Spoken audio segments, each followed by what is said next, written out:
حضرت سیدنا امام ابو مالک فرماتے میں غریب کا بیٹا تھا اور میری 6-7 بہنیں، میں اکیلا بھائی تھا۔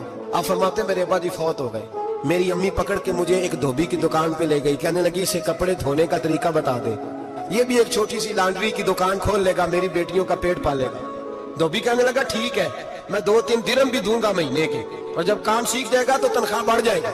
امام ابو مالک رحمت اللہ علیہ فرماتے ہیں میں بہنوں کے لیے روزی کمانے نکلا، میں غربت کے عالم میں نکلا، رستے میں امام اعظم کا مدرسہ تھا، فرماتے میں وہاں چمکتے چہرے دیکھتا، لیکن اپنی غربت کو دیکھ کے میں آگے بڑھ جاتا، پریشان ہوتا کہ میں کیسے علم حاصل کروں گا۔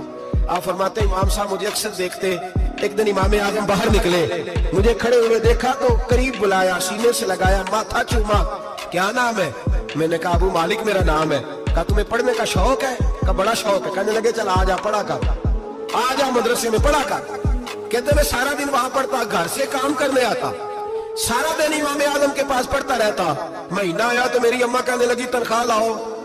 میں نے کہا امی جی تنخواہ تو وہ دے گا جو ڈیوٹی پہ جاتا ہو، میں تو پڑھنے جاتا ہوں۔ کہتے اماں گھر سے نکلی اور بڑے غصے کے ساتھ نکلی، کہنے لگی مولوی نے میرا بچہ خراب کر دیا، میں کام پہ بھیجتی تھی، اس نے کس چکر میں ڈال دیا، مسلوں سے بھی کبھی پیٹ بھرا ہے، کام بھی تو کرنے چاہیے نا۔